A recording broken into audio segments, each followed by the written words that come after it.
A operação que investiga a atuação de servidores da Agência Brasileira de Inteligência ganhou novos contornos nesta semana com mais uma ação da Polícia Federal.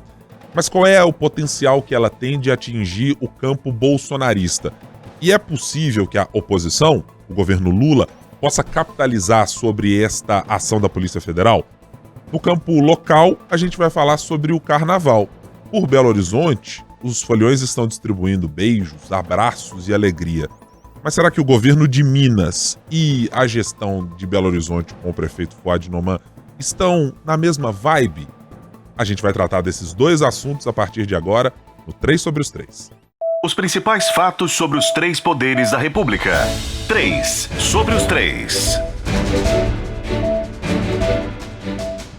Seja muito bem-vindo ao 3 sobre os 3. Para você que já nos acompanha semanalmente, sempre às sextas-feiras, tem um novo episódio do nosso podcast que tem sempre 3 comentaristas para analisar os 3 poderes da República: o Executivo, o Legislativo e o Judiciário, e as interfaces da política que cruzam todos esses poderes. Está aqui comigo, mais uma vez, Marina Schettini, editora de política do jornal O Tempo. Como vai, Marina? Tudo bem? Oi, Guilherme, tudo ótimo. Bom estar aqui de novo com você. Prazer sempre tê-la conosco, Marina. Também diretamente de Brasília, Francine Ferreira, nossa editora-chefe de O Tempo na Capital Federal. Oi, Fran, como vai? Oi, Ibrahim, tudo bem? Você? Oi para Marina também, para todo mundo que está nos acompanhando. Ótimo tê-la Ótimo tê-la aqui conosco, aqui sempre, Fran. Vamos começar aqui o nosso episódio e eu vou fazer primeiro uma espécie de disclaimer aqui do que vamos tratar nas duas pontas do episódio. Primeiro, nós não vamos tratar de beijos e abraços. Isso será na segunda parte do episódio, tá? Então não tem nada de amores de carnaval, marchinhas legais. Não vai rolar. Eu tenho muito caso para contar. Não vai ficar para este episódio, tá? Primeiro, nossos ouvintes, fique aí até o final do podcast que você vai ver que carnaval não é só alegria. Carnaval pode ser também confronto, embate, que é o que a gente vai falar sobre a relação Zema, Fouad, Governo de Minas e Prefeitura na parte 2 deste podcast. Então, se você que está naquele pique da folia ou está em casa descansando, faz o seguinte: espalha para outras pessoas que querem descansar, que nós temos um podcast semanal por aqui. Se inscreva no seu tocador de podcast. Você pode nos acompanhar também no youtube.com/canal O Tempo. Pode nos acompanhar também no seu tocador de música principal. A gente também está disponível lá. Então se inscreva, marca lá o sininho e compartilha com todo mundo que estiver aí a seu redor e que goste de política. Sabe aquele dia de ressaca, assim, que tá a fim de curtir um descanso de carnaval? Pois senta, nos faça companhia no podcast para acompanhar os temas que a gente vai tratar por aqui. Então vamos começar pelo tema nacional. Afinal de contas, abriu aqui a nossa conversa no podcast nesta semana. Marina e Fran, tivemos a operação, mais uma parte da operação da Polícia Federal, que está aí sendo tratada de alguma maneira pelo mundo político em duas frentes. Pelo governo federal como uma possibilidade de resolver um problema gigantesco que tem às mãos, que é o que fazer e como tratar a ABIN, e isso já vem desde quando o governo Lula assumiu em 2023, para além do problema com o Gabinete de Segurança Institucional. E da outra frente é como a oposição tem se posicionado a partir das investigações. Tem as alegações de que é uma perseguição política, está cercando inclusive outras investigações, e muitos outros contornos que estão mais com uma cara eleitoral do que propriamente de resposta ao que está sendo dado para a investigação feita pela Polícia Federal. Vamos começar sobre você, Fran, para tratar desse assunto. Qual é o impacto que você viu com a operação mais recente, que mirou uma parte do núcleo, chamado núcleo político, apontado pelo ministro Alexandre de Moraes e pela Polícia Federal, e que atingiu Carlos Bolsonaro e, de uma maneira muito simbólica, toda a família Bolsonaro, porque no dia da operação estavam reunidos, além do presidente, 3 dos 4 filhos dele lá no Rio de Janeiro. Que avaliação você faz de como isso alcançou o coração do bolsonarismo e que impacto isso ainda pode ter? Pois é, Ibrahim, se a gente for analisar do ponto de vista político, o que aconteceu com essa segunda parte, né, da operação da PF nessa semana, ela justamente alimenta a narrativa que já estava sendo construída aí pelo pelos apoiadores, né, os deputados que apoiam o ex-presidente Jair Bolsonaro e também pelos filhos deles. É importante lembrar também que um dia antes dessa operação, na verdade nem um dia, né, na noite anterior da operação da PF, que foi lá também, inclusive em Angra dos Reis, onde estava o Carlos Bolsonaro, os irmãos e o ex-presidente, eles fizeram na noite anterior justamente uma live com o intuito aí de quê? De tentar nortear, digamos assim, aqueles que querem se candidatar nas eleições municipais deste ano pelo PL ou por partidos aí que são apoiadores do ex-presidente Jair Bolsonaro. Então, de certa forma, foi simbólico para eles, porque isso alimentou a narrativa de perseguição que tem sido falada não somente pelo ex-presidente, pelos filhos deles, pelos deputados e senadores de oposição, como também pelo próprio presidente do PL Nacional, né, o Valdemar da Costa Neto. Inclusive, na quarta-feira, o Flávio Bolsonaro ele liderou aí uma reunião com o presidente do Senado, Rodrigo Pacheco, justamente para falar sobre essa questão de até onde vai, né, os poderes da Polícia Federal, do Supremo Tribunal Federal, porque para eles a PF está emparelhada, né? É uma PF que, segundo aí, eles estão amando a serviço do PT, do presidente Lula. Então, o que a gente vê do ponto de vista político vai ser uma alimentação aí, alimentar essa narrativa justamente para que isso seja usado ao longo deste ano, um ano aí de eleições municipais, e também porque é uma narrativa que ela pode, digamos que já se defender, digamos assim, se acontecerem outras fases dessa operação que mirarem outros membros da família ou pessoas também próximas ao ex-presidente. O próprio senador Flávio Bolsonaro, ele disse durante coletiva de imprensa que acredita que pode ser o próximo alvo da PF. Ou seja, já está se antecipando aí a possíveis coisas que podem acontecer. Se a gente for pensar também em relação à BIM, né? Aí do ponto de vista político relacionado ao presidente Luiz Inácio Lula da Silva, a gente tem uma preocupação do governo federal em relação até onde a BIM está de fato contaminada, porque a avaliação que se tinha é que lá em outubro do ano passado, quando teve aquela operação Últimas Milhas, que começou aí mostrar sobre esse software espião da BIM e tudo, naquele momento o número 3 havia sido demitido, só que Alessandro Moretti ficou como diretor adjunto, o Luiz Fernando Correia, que é o diretor-geral e que é homem de confiança do Lula, porque foi chefe da PF durante a gestão dele, né, as primeiras gestões dele, permaneceu no cargo, mas a avaliação é justamente assim: por que não se foi feita essa limpa antes? É a mesma avaliação de quando teve os atos do 8 de janeiro e o G. Dias saiu em defesa e tudo dos militares do Gabinete de Segurança Institucional. A avaliação interna é o seguinte: olha, o presidente Lula não precisava ter mantido essas pessoas por tanto tempo na ABIN. A gente está falando de um ano e um pouco mais de um ano, né? E se a gente for pensar, a operação foi em outubro, então dava tempo. Então Lula fez agora essas mudanças, tirando o Moretti, colocando o CEPIC, mas manteve o Luiz Fernando no sentido de mostrar, olha, ele é meu homem de confiança. Mas se tem aí uma preocupação também de quem que tá com esses dados, o que esses dados que foram pegos aí de forma ilegal, né, sem decisão judicial, até onde eles podem ir, o que tá, a BIM está contaminada hoje. Então, há uma grande dúvida sobre o futuro da BIM do ponto de vista de fato. A agência vai servir para quê, né? E como limpar a imagem de uma agência que está sendo alvo dessa operação da PF, que vão ter novos desdobramentos. Então, do ponto de vista político, a gente vê hoje um governo preocupado com a sua base também preocupada de até onde foi essa espionagem legal. E do outro lado, de quem está sendo alvo, vamos dizer assim, a gente vê uma construção de uma narrativa de perseguição que, ao mesmo tempo, também tem uma certa preocupação de até onde a Polícia Federal vai. Então, a Polícia Federal e também o relator do STF que aprova esses mandados aí, que é justamente o Alexandre de Moraes. Então, acaba que o que está acontecendo na ABIN também está se tornando uma narrativa de política para eleições municipais deste ano. Então, a gente vê um pouco aí o que é judiciário mesmo, né, se confundindo também com o que é puramente eleitoral. Antes de eu passar a palavra para você, Marina, eu quero só dar meus 10 centavos num dos pontos mencionados pela Fran. É que eu acho que, do ponto de vista de construção ou de uma tentativa de romper essa ideia de uma narrativa de perseguição, eu acho que o caminho adotado pelo presidente Lula me parece potencialmente ter mais chance de êxito, por uma seguinte questão.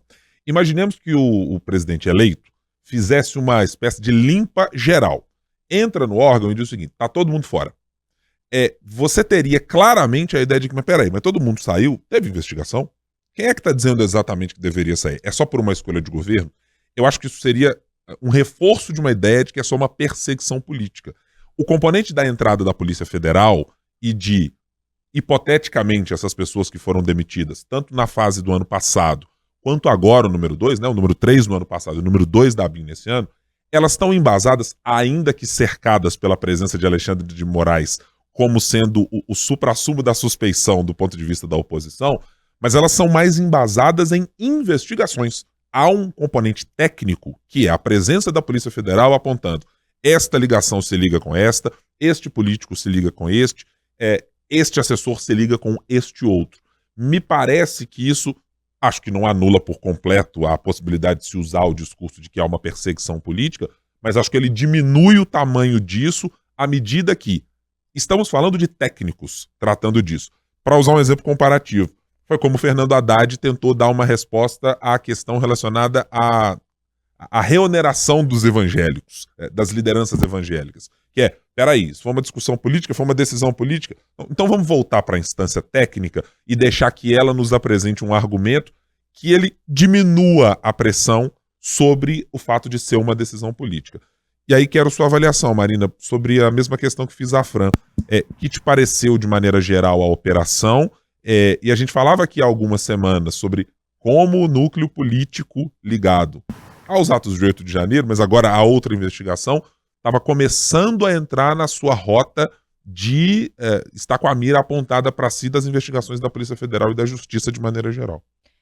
Sobre essa coisa que você falou antes, Guilherme, sobre a estratégia do Lula ser uma estratégia exitosa, ok, agora ele está embasado nas investigações, ele pode dizer que é uma decisão diante do que foi descoberto, sim, mas acho também que essa operação pode ser uma oportunidade do governo Lula de profissionalizar de vez a ABIN, né? Pessoas de carreira, concursados, deixar a PF fazendo o que a PF tem que fazer, a ABIN ter as suas atribuições preservadas para que a ABIN seja um órgão de Estado e não de um governo, que vai precisar ficar mudando toda vez que vem um novo presidente. As conversas da ABIN são feitas por meio de WhatsApp, né? Isso não é papel de uma agência de inteligência, principalmente. E o governo Lula precisa tomar cuidado com as armadilhas, porque quando a gente vai lá no dia da operação e posta um toque-toque disfarçado de campanha para dengue, no mesmo dia que está tendo a operação, sendo que o toque-toque ficou bem conhecido lá durante as operações, quando o pessoal do Lula era alvo, esse tipo de deboche acaba tirando todo o crédito que você diz que o governo Lula ganha quando ele age depois de uma operação. Um absurdo institucional, inclusive, né, Marina? Acho que a gente precisa tratar com essa clareza. Você usa a estrutura do governo para poder fazer política eleitoral, partidária. Isso está errado. Isso prejudica a operação, inclusive, porque você dá essa cara política, ajuda a oposição no discurso dela de perseguição política, tira toda a credibilidade do trabalho da Polícia Federal. Então o governo Lula agora tem essa oportunidade para poder mexer na ABIN, para poder profissionalizá-la, torná-la uma agência de um Estado e não de governo, mas precisa tomar cuidado com as armadilhas, porque a direita, e a extrema-direita principalmente, sabe usar muito bem essa história da perseguição política. Isso ainda tem muito espaço entre os seus seguidores mais extremistas. Então ela aproveita isso de uma maneira muito bem feita. Agora, sobre a operação, sobre essa estratégia de perseguição política, é o que realmente a família Bolsonaro, seus aliados, estão tentando. A gente tem aí nessa última semana o Carlos Bolsonaro, que ele é candidato ali à reeleição, né, para candidato à reeleição na Câmara Municipal do Rio de Janeiro, inclusive com a expectativa de ser um grande puxador de votos. Depois que eles perderam Braga Neto por causa de uma outra suspeita, né? Lá no ano passado, Ramagem é a expectativa deles de pré-candidato à prefeitura. Eles precisam se reorganizar no Rio, que é a base eleitoral deles. Então, eles vão investir nessa narrativa, até porque eles sabem que essa operação... Lembra quando a gente falava das joias, que era concreto demais? Que quando a gente fala de lavagem de dinheiro e essas outras coisas mais abstratas, para a população, às vezes, é difícil de entender como funciona. Mas quando a gente falava de joia, roubo de joia, levar para casa o que não é seu, o que era do governo, era concreto demais, era perigoso. Agora, nessa história da ABIN, também é perigoso, por uma coisa bem parecida, porque é fácil ligar os pontos. A gente lembra lá o Bibiano em 2020, quando ele falou da ABIN paralela. Ele contou que o Carlos Bolsonaro queria criar uma estrutura de inteligência à parte do que tem oficialmente. O próprio Bolsonaro falou que tinha uma inteligência própria, particular, privada. Não me lembro exatamente a expressão que ele usou. Mas aí quando você tem essas coisas todas, é como se uma teia estivesse formando na sua cabeça. As coisas começam a fazer sentido. É a reunião ministerial, inclusive, que tem menções claras a, se precisar mexer, e era um recado claro a Sérgio Moro, se precisar mexer para que não chegue até um familiar, um parente, ou etc., eu mexerei, e se não puder, eu trocarei o ministro. O ministro. Então, assim, você tem 26 superintendências, eu quero só do Rio. Então, assim, tem muita coisa que dá aquele negócio na nossa cabeça, que, putz, agora começa a fazer sentido aquilo tudo. Então, é perigoso por isso, né? E outra coisa, é uma teia, puxou-se um fio com Ramagem, aí puxa outro fio com Carlos Bolsonaro, e a família Bolsonaro ainda tem um problema, né, porque ele tem aquele modo de agir com os ex-aliados, vai escanteando eles. Semana que vem a gente tem depoimento do Augusto Heleno, naquele melhor jeito deles de agir, né, escanteando as pessoas que não têm mais interesse, que não precisam mais delas. O que será que o Augusto Heleno vai contar? Porque eles estão naquela linha, assim, deixa o Augusto Heleno, cadê o Augusto Heleno? O Augusto Heleno tem que responder, ele que era o responsável pelo GSI. Antes a ABIN era ligada ao GSI, hoje não é mais, mas na época dele era ligado, então ele que tem que responder, nós não temos nada a ver com isso. Agora ele vai ser ouvido. O que será que ele vai falar? O que será que vai ser descoberto nesses celulares, computadores, agora na operação, não só com Carlos Bolsonaro, né, mas o grosso mesmo foi ali com os assessores, pessoas ligadas a eles, pessoas ligadas ao Ramagem, na documentação toda com Ramagem. O que vai vir semana que vem? Né? E cria um problema político também, porque os aliados hoje são aliados, mas eu tenho certeza que tem uma pulga ali atrás da orelha. Será que eles me vigiaram também? Será que vão descobrir alguma coisa contra mim? Rodrigo Pacheco, inclusive, já quer saber e oficiou o STF para dizer, gostaria de saber exatamente quem são as pessoas que estão mencionadas e que foram, eventualmente, monitoradas pela Agência Brasileira de Inteligência. Então tem esses riscos, tem o risco do que vai vir, tem o risco dos aliados que podem ser surpreendidos com alguma coisa ali que cria um abalo nessa relação. Então é uma operação que tem muito potencial para vir, e daí o perigo dela. E acho, Marina, que você tocou num ponto muito importante quando mencionou o fato daquela institucionalmente trágica, uma barbárie institucional usar e depois vir com aquele argumento tacante que não, estamos usando ali apenas uma referência porque tem engajamento, etc. Como se engajamento tivesse que ser a medida principal do que um órgão público precisa dar de informação para os seus cidadãos. Né? Dá a impressão que o infiltrado não está na ABIN, o infiltrado está no governo, porque isso é um tiro no pé tão grande, dá a impressão que é de propósito para ferrar o governo. E porque o próprio governo é aquele que em outros momentos fazia acusações semelhantes. Eu vou lembrar, por exemplo, de um caso que é da cineasta Petra Costa. Quando esteve, eu não vou me lembrar exatamente em qual festival, aqui o ouvinte me perdoe, mas se buscarmos aqui pelo Google vamos encontrar facilmente. Enquanto ela esteve num festival tratando do seu filme quando tratava do Brasil, e lá havia uma ideia crítica a respeito do governo Bolsonaro e de como o Brasil corria um risco e a sua democracia também. Eu me lembro da SECOM e de outros órgãos do Palácio do Planalto, à época comandados por Jair Bolsonaro, fazerem posts para defender o Brasil, criticando nominalmente a cineasta. Qual é a diferença disso para o que fez agora o governo do PT? Neste episódio em específico. Diga, Fran. A explicação do Paulo Pimenta também, né, o secretário de comunicação aí da Presidência da República também foi bastante falha, né, querendo justificar que era trends, então com isso o post atingiria mais pessoas de certa forma, só que não é a primeira vez também, né, que a SECOM utiliza disso, dessas ironias, né, na questão da inelegibilidade do Bolsonaro também na época foi usado um certo deboche, uma certa ironia, então já é reincidente, né, vamos dizer assim. E a gente está falando de máquina pública, de quem fez a publicação, né, quem estava trabalhando está sendo pago com dinheiro público, as redes são pagas com dinheiro público, então o que a gente vê também aquele critério, né, da impessoabilidade sendo totalmente jogado fora, né? E que há um esquecimento de quem comandou o país por 14, quase 16 anos, de que um rival pode estar sentado naquela cadeira em outro momento.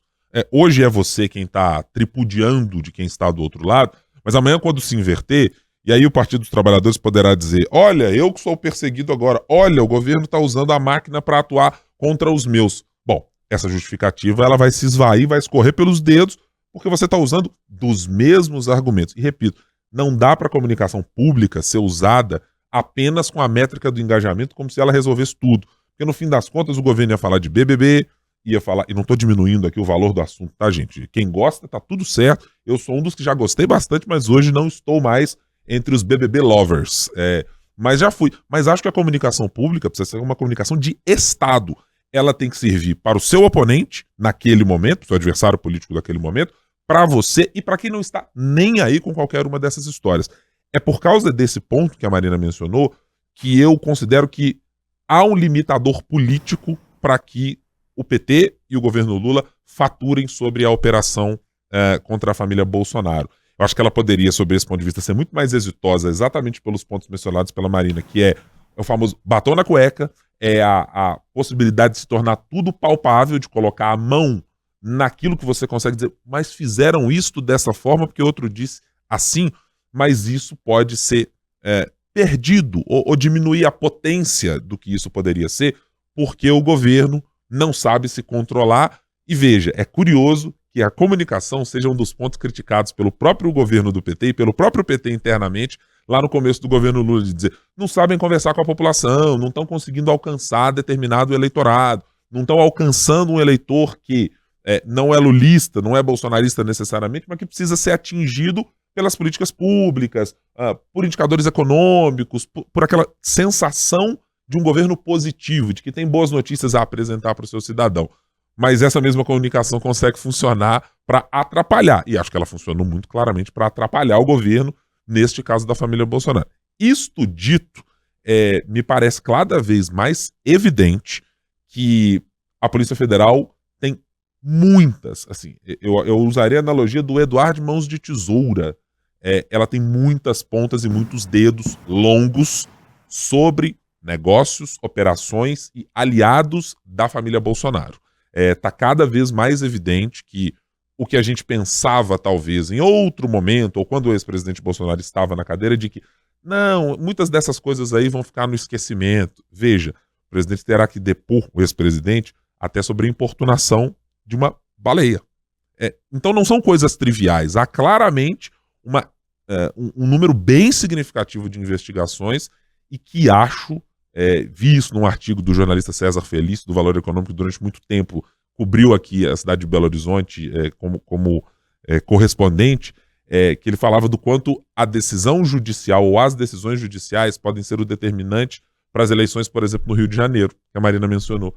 E está muito claro, está muito evidente que o núcleo bolsonarista mais resiliente pode ter de se ver mais preocupado em como responder à justiça em determinados casos e como se defender de acusações reiteradas de problemas da família Bolsonaro do que se preocupar com a formação de chapa, com a possibilidade de composição com aliados aqui e acolá, porque isso pode acabar chegando num funil e lá na frente a família vai ter que dizer, olha, o que nos sobrou? Nos sobrou fazer uma defesa pública do nosso legado, família Bolsonaro, do vereador Carlos Bolsonaro, do presidente Jair Bolsonaro, do senador Flávio Bolsonaro, do deputado Eduardo Bolsonaro, e muito pouco de política efetivamente, né? Acho que tá bem evidente que isso pode mesmo claramente acontecer. Vamos mudar de assunto agora para falar de carnaval, de folia, de festa. Bom, não é exatamente este o clima que temos tido nas últimas semanas entre o governo de Minas, a prefeitura de Fuad de Noman, prefeito da capital mineira. Marina, nas últimas semanas o tom subiu bastante entre lá as primeiras conversas e as primeiras apresentações de planos para o carnaval feito pela prefeitura de Belo Horizonte, entre a entrada do governo de Minas nessa história, primeiro colocando uma sonorização, depois colocando uma política pública sobre o atendimento a mulheres, depois num diálogo mostrando que conversou com blocos de carnaval, depois até com a presença do governador Romeu Zema, indo até a região da Lagoinha para conversar com integrantes de blocos, enquanto a prefeitura dizia, eu passei esse tempo todo fazendo essa organização e o governo do estado está aqui. Claramente, nas declarações, tanto do prefeito Fuad Noman, quanto do vice-governador Matheus Simões, e um pouco menos nas declarações do governador Romeu Zema, mas de muita gente do entorno dele, o embate está dado. O governo de Minas pretende ter, se não a paternidade, pretende ter um bom naco de elogios colhidos a partir do Carnaval de Belo Horizonte. Vai conseguir vencer essa batalha de um carnaval que está sendo construído há muito tempo? Nossa, que pergunta, né, Guilherme? O Guilherme anda com umas perguntas. Eu gosto da hipótese da batalha, porque alguém tem que vencer esse negócio. Eu acho, né? Eu acho. Mas ano eleitoral, né? Toda bandeira boa pode dar voto. E o Carnaval de Belo Horizonte, do tamanho que ficou, todo mundo vai querer tirar uma casquinha. A gente está vendo vereador que nunca se envolveu no Carnaval, tendo emenda para bloco, para escola. A gente está vendo um governador que tem um afastamento histórico diante do Carnaval de Belo Horizonte, agora fazendo visitas, dando dinheiro, ajudando na organização. Então todo mundo quer tirar uma casquinha ali. Para o Fuad, esse embate se mantendo ali como o grande dono do Carnaval, como por enquanto me parece que ainda está, é bom, porque ele ganha visibilidade. Ele é um prefeito pré-candidato à reeleição que não é conhecido pela população brasileira. Então, quando você responde a alguém que tem a visibilidade do tamanho do governador, você é pelo menos visto, né? Para o governador Romeu Zema também, é bom essas cutucadas, porque ele acaba favorecendo o grupo dele. Se não for a Luísa Barreto, que é pré-candidata do Novo, ser mesmo a candidata, pode dar força a ela durante uma negociação de apoio, de uma dobradinha, alguma coisa assim. E o governo está atacando justamente a gestão do Carnaval, porque a história do Fuad, a marca dele é de gestão pública, os cargos que ele já ocupou. Então, quando você diz que ele não consegue organizar o Carnaval, que ele deixou o Carnaval se apequenar, que foi a expressão que eles usaram, você está atacando a gestão dele. E é justamente a área também da Luísa Barreto. Então a gente vê esse movimento de tentar tomar conta do Carnaval ou ter uma participação no Carnaval, vê nessas brigas e vê em outras coisas também menores, às vezes mais sutis. A Luísa Barreto está indo em evento de Carnaval, né? Se o governador era afastado do Carnaval, mesma coisa, Luísa Barreto. Então ela está indo em lançamento de parceria, de lançamento de apoio a catador de recicláveis, a Luísa Barreto está lá. Então a gente vê, sim, um movimento pensando eleitoralmente. Mas como tudo que dá também pode tirar, é preciso dar uma calibrada no discurso, porque o governador Romeu Zema é mestre em se colocar em situações que depois ele precisa se explicar ou dizer que foi mal interpretado, não foi bem assim o que eu quis dizer. Porque recentemente, a gente vai lembrar aí nessa semana, né, uma fala dele que foi desastrosa durante o lançamento justamente de um programa para ajudar as mulheres durante o Carnaval, acolher as mulheres vítimas de violência, que era uma coisa justamente para ele participar da festa, para ele dizer, olha aqui, eu sou grande responsável pelo sucesso da festa, a prefeitura está aí, mas coitadinha, está precisando de ajuda, eu vou ajudá-la porque eu sei como fazer. Ele vai lá e diz que ele é rotulado como, ajuda aí, porque são tantas coisas, branco, hetero, como ele diz, né? Branco, e no fim das hétero, contas, um carrasco. que é rotulado como um carrasco. E bem sucedido. Bem sucedido, isso. Mais elitista que isso, impossível, né? Então a gente vai lembrar outras do Zema aí. Quando ele diz que apenas os estados do Sul e Sudeste produzem riqueza e que o Nordeste vive de assistencialismo, compara lá o Nordeste às vacas magras, né, que estão rendendo pouco, as vaquinhas que dão pouco leite. A menção e a Mussolini, nominadamente citação a Mussolini. Elogios, né? Como um elogio, não era um né? elogio ao Mussolini, Mas evidentemente, é como fazendo dizendo justiça. que a frase dele Mas é a frase ótima, do Mussolini né? é um negócio, né? Então, assim, quando ele se coloca nessas situações, ele tinha várias coisas para fazer ali. Ele podia, por exemplo, salientar que ali é um momento onde as mulheres estão mais expostas, né, dizer que o Estado tem a mão ali sabendo porque é necessário um reforço, principalmente num país onde a violência contra a mulher é tão grande, as desigualdades são tão grandes. Ele vai lá e se coloca mais uma vez ali como um pobre coitadinho privilegiado. Pega muito mal. Então, a mesma coisa que pode dar voto, pode tirar votos. Alguns políticos precisam entender que eles não podem falar de improviso. Eu imagino o desespero dos assessores do Zema sentadinhos ali, ouvindo a fala dele, quando de repente ele me solta isso. Tenho dúvidas, viu, Marina?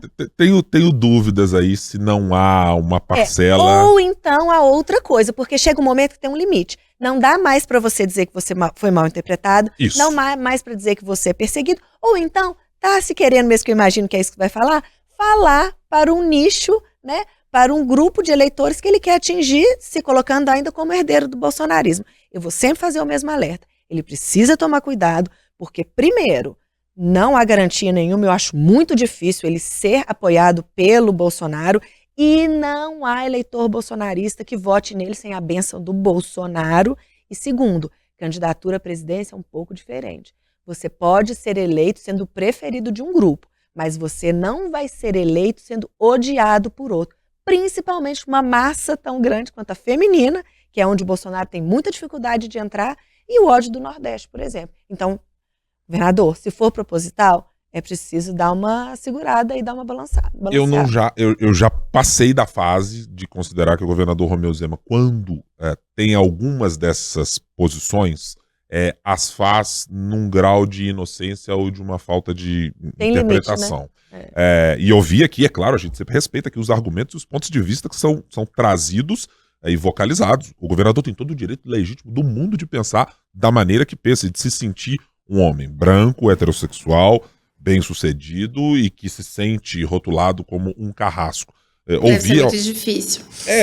Ouvi ao longo dessa semana o argumento aqui da secretária adjunta de comunicação, Bárbara Botega, dizendo, não era isso. Ele falou, inclusive, da empresa dele, etc, etc. A culpa é da mídia. Mas, né? bom... Ainda pede desculpa, dá licença, desculpe você. Não foi tirada nenhuma vírgula daquilo que foi dito pelo próprio governador. Eu acho que o governador compartilha muitíssimo dessas visões de mundo. A percepção dele acerca do mundo é desta ordem. Talvez algum dia ele tenha sofrido algum tipo de dificuldade por ser enquadrado nesta categoria de homem branco, hétero, bem-sucedido e ter sido rotulado como um carrasco. Eu não excluo que essa possibilidade possa acontecer. Só não dá para maximizá-la como a definidora e aquela que explica a sociedade brasileira. E mais, especificamente no momento de carnaval, em que o cenário que Belo Horizonte pôde construir nos blocos de carnaval sempre foi, pelas pessoas que construíram o carnaval, de luta exatamente contra esta perspectiva, que é de olhar para o homem branco, o homem que vai para o carnaval e que pode abusar da mulher, que pode adotar qualquer tipo de conduta no carnaval, porque lá tudo pode, há uma permissividade com isso acontecer. Então, destoou completamente do que estava sendo discutido por ali, e tudo bem. Acho que o governador pode pensar e tem esse legítimo direito e mira talvez esse eleitorado muito claramente. Mas que ele será insuficiente, creio eu, ainda mais com a entrada de outros atores aí, como Ronaldo Caiado já se apresentando, que tem um outro potencial e que não está fazendo ataques a outros eleitores de outras regiões, tá apenas se posicionando. O governador não tem tido uma postura muito mais agressiva dessa maneira. Mas deixa eu voltar aqui para Fouad Noman e para Romeu Zema neste embate de carnaval. Eu conversando com algumas pessoas ao longo dessa semana, e uma das coisas que eu olhei mais detidamente foi uma percepção que é carregada de dentro do governo de Minas e que essa foi a definidora para que o carnaval fosse tomado ou trazido para os braços do governo de Minas. E um exemplo me foi dado. Por exemplo, ano passado, quando na campanha de carnaval tinha lá, por exemplo, o Não é Não, né? Tinha um adesivinho colado, por exemplo, nas mulheres, ou nos homens, né, que estavam ali apoiando a campanha no carnaval. Quem fez o adesivo? A pessoa me disse o seguinte: o governo de Minas, a gente fez. Mas a gente não tinha paternidade disso, né? A gente não estava lá apresentando o nosso rosto. O que nós estamos fazendo no ano de 2024 é colocar o nosso rosto. Bom, eu perguntei, mas todas as estruturas já estavam lá. O Corpo de Bombeiros já participava, a Polícia Militar participava, a Polícia Civil participava. Tudo era do Estado. Sim, mas não havia coordenação. Ou seja, o governo passou muito tempo sem ter alguém que coordenasse essas ações e que transformasse-as ou trouxesse-as para uma visibilidade de governo de Minas também participa. E nisso o governo tem uma figura que é absolutamente quase onipresente nos aspectos e discussões culturais do Estado. Se chama secretário Leônidas Oliveira. Ele sabe como poucos, na cultura, ocupar esse espaço. E eu chamei a atenção para uma outra questão. Mas não é curioso, por exemplo, que a secretária do governo Fouad, que conhece tudo que se trata quase de cultura no estado, uma secretária absolutamente competente, que é a secretária Eliane Parreiras, não tem sido vista. Eu não vi a secretária participar disso, das discussões sobre carnaval. Está tudo concentrado na Belotur, com o presidente da Belotur, o diretor da Belotur, Gilberto Castro. Ou seja, o governo de Minas se empenhou em colocar todos os seus atores e ativos para mostrarem rosto para o eleitor de Belo Horizonte, para mostrarem a cara do governo de Minas. A prefeitura de Belo Horizonte talvez tenha pensado em que somente com a Belotur e com o prefeito fosse possível fazer esse embate. E para mim está muito claro que não há paridade de forças e de armas neste caso. O governo de Minas tem a potência de ter todos os atores relevantes para discutir o carnaval. Ele não tem um ator importante, o contato com os blocos. Não à toa tivemos um manifesto de mais de 60 integrantes de blocos e de quem participa do carnaval, que foi contrário à participação do governo nas bases em que o governo estava apresentando. Mas olha, já ouvi de tantos outros que, por exemplo, a sonorização era um pedido muito importante. A Prefeitura de Belo Horizonte não conseguiu fazer um questionário, não conseguiu, de alguma maneira, encontrar que esse era um problema. Isso é um problema discutido num carnaval lá do Baianas Ousada de, sei lá, 5, 6 anos, que as pessoas se acumulavam aos milhões e você não conseguia ouvir. Essa é uma reclamação que estava muito evidente. Ah, mas você precisava colocar, por exemplo, um trio elétrico? Não, talvez isso descaracterize o carnaval. Mas não havia uma outra alternativa? É que parece de uma obviedade que talvez tenha escapado à Prefeitura de Belo Horizonte mesmo. E acho que o governo de Minas, para responder a minha própria pergunta, Marina, acho que o governo de Minas vai ganhar essa batalha.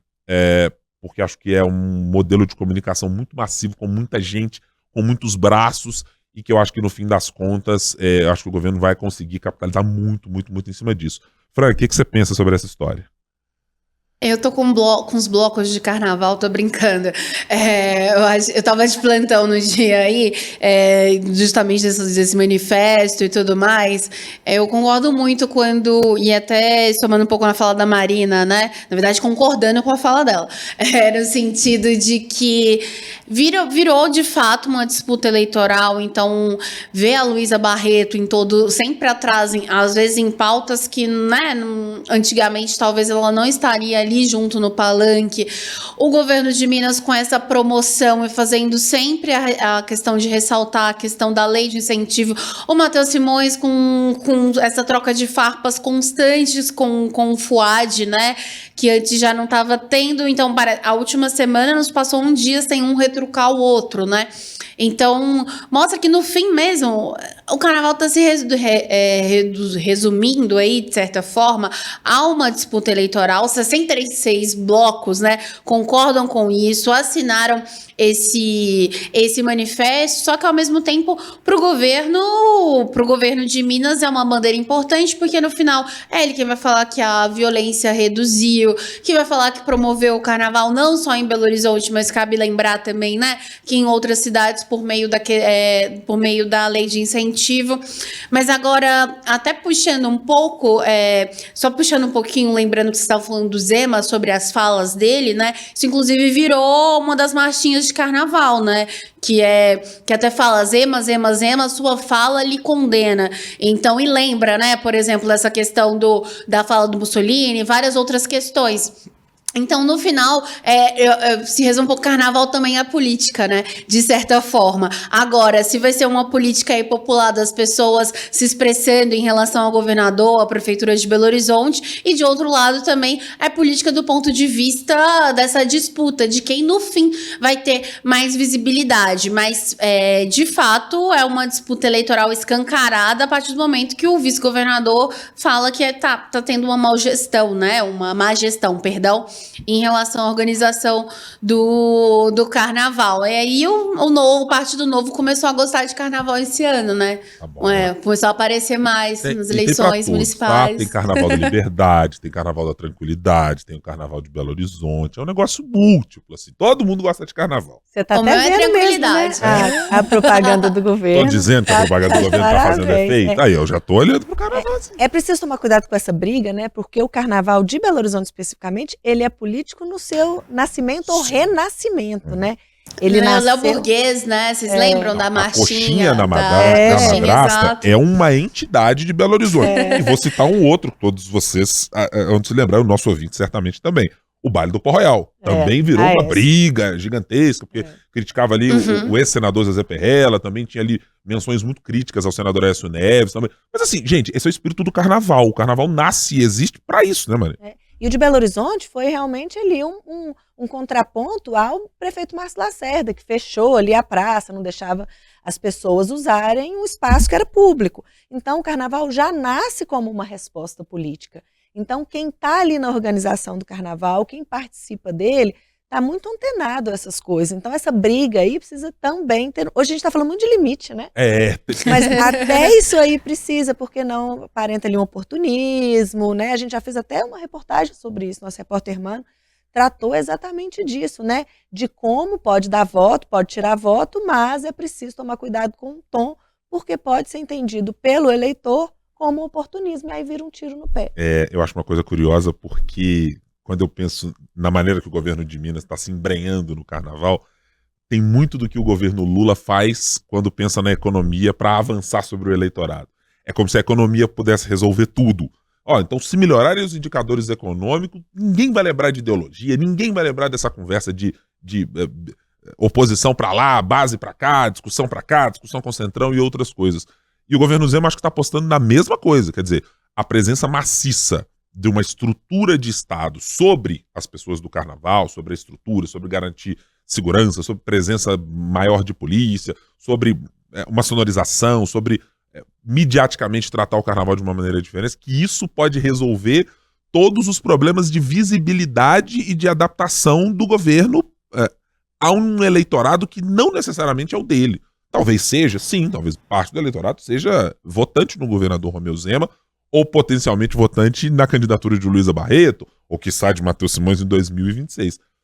Mas acho que isso não vai dar conta do todo, né? Sozinho. Polícia Militar, se a gente for falar das ações da Polícia Militar, que da base desse carnaval tem muitas reclamações, né? Em relação àquele ensaio, enfim, como a polícia agiu, aí já é papo para outro podcast. Para outro podcast. Então vamos aqui caminhar para os finalmente da nossa edição de hoje. Ô Fran, então você que é uma exímia conhecedora do Carnaval de Belo Horizonte, frequentadora de blocos durante muitos anos. A gente podia ter trazido fotos para ilustrar, né? Podia, tem foto, temos imagens, Mariana, de Fran pulando o Carnaval em Belo Horizonte? Precisamos resgatar aqui nas redes sociais. Gente, nós precisamos criar um blog separado, assim, para coisas que citamos no podcast e que agora você pode comprovar com imagem. Exatamente. Entendeu? Porque aí teríamos isso. Aproxima da pessoa, né? Assim, a pessoa que se identifica. E assim, só pra saber, é o quê? É de Pierrot de Colombina? Como é que era a Fran fantasiada no Carnaval de Belo Horizonte? Não, a gente tem que separar o público do privado. Perfeitamente. Que nem o governo federal poderia fazer em relação aos posts aí. Entendi. Não vamos usar a estrutura da empresa para poder mostrar a intimidade da Fran com o carnaval. Macular a imagem de Francine Ferreira no Carnaval de Belo Horizonte. Eu não faria isso e tal. Mas depois, daqui a meia hora, a gente vai estar com o blog disponível. Tá, pessoal? Brincadeira, Fran. Fran, então eu queria saber agora a sua aposta para a semana vindoura e o que você imagina que deva estar aí no nosso radar, no noticiário ou de importante no mundo político. Então, um pouco bem longe do carnaval, né? Mas aí no ano que vem, na semana que vem, já começa aí, retoma-se os trabalhos na Câmara, no Senado, e o que a gente vai ver é justamente um pouquinho do que a gente falou hoje aqui, de como que tanto o Rodrigo Pacheco como o Arthur Lira vão fazer para acalmar um pouco os ânimos aí dos deputados e também dar a resposta para eles, para os deputados e senadores, sobre não só quem foi investigado ou não da ABIN, mas também em relação aí ao orçamento, né? Tinha uma expectativa de que isso seria resolvido nesta semana, eu até fiz essa aposta na quinta passada, né? Mas aí para essa semana a Simone Tebet tem que apresentar alguma coisa em relação ao orçamento. Tem não, né? Deve apresentar. Tem se quiser resolver isso rápido, então aí depende do governo. Muito bem. Marina, a sua aposta para a semana que vem? Eu vou de vinda do Lula a Minas Gerais, né? Opa! Eu quero apostar primeiro se ele vem. Isso Vamos ver é o mais se ele importante. realmente vem. E como que vai ser essa visita? Ele vai ser recebido pelo Zema, ele vai procurar o Zema, ele vai se reunir com o Pacheco, ele vai reforçar ali a pré-candidatura do Rogério Correia, ele vai fingir que ela não está acontecendo, ele vai se reunir com o Fuad, vai conversar com o pessoal do PT ou do PSD. Então, assim, não é só a visita, né? O que vai ser feito é mais importante, às vezes, do que vir a Minas por si só. E eu vou puxar a partir da sua sugestão, Marina. Eu quero ver como o governo Zema vai se comportar durante esse período. Hipoteticamente serão 2 dias, os dias 7 e 8 desta próxima semana. Das últimas vezes em que até eventos do PT aconteceram, teve até tweet do governador Romeu Zema fazendo críticas, dizendo, olha, tem coisa acontecendo, é dia que era dia de trabalhador, ou fazendo alguma sugestão dessa natureza, criticamente à presença de integrantes do PT, do governo Lula, fazendo atos de campanha por aqui. Você lembra antigamente, quando os presidentes vinham, os governadores iam lá à base aérea, recebiam? Será que a gente vai ver alguma coisa desse jeito? Será que o vice-governador, por exemplo, vai aparecer para apertar a mão do presidente da República e dizer, olha, seja bem-vindo a Minas Gerais, aqui esperamos que o senhor vá fazer um anúncio do PAC ou qualquer coisa desta natureza? Aquela imagem da semana, né, que tivemos Tarcísio de Freitas, um potencial rival do próprio presidente Lula em 2026, no Palácio do Planalto, mãozinha apertada, dizendo, tem programa aqui, vamos dividir, eu pago X, você paga X, e assim vai. Eu quero ver como é que o governo Zema vai se apresentar neste momento. Se com silêncio, se com alguma participação institucional formal, se puxando a sardinha para assuntos importantes que o governo tem para tratar com o governo federal. Estou bem curioso para ver como isso acontecerá. Senhoritas, obrigado pela companhia hoje. A gente volta na semana que vem. Ô Fran, tchau, tchau, um abraço. Tchau, gente. Até mais. Marina Schettini, a gente volta a se falar na semana que vem. Com certeza, até. Muito obrigado a você que acompanhou o 3 sobre os 3 desta semana. E repito, estamos nos tocadores de podcast, tocadores de música, no nosso canal do Tempo no YouTube, youtube.com/o Tempo. Você também vai encontrar links no nosso jornal, O Tempo. Sempre tem lá também um indicador para você achar a nossa coluna. Então, em todas as nossas plataformas da Sempre Editora, você encontra um cadinho de 3 sobre os 3. Muito obrigado pela sua companhia. A gente volta na semana que vem. Tchau, tchau.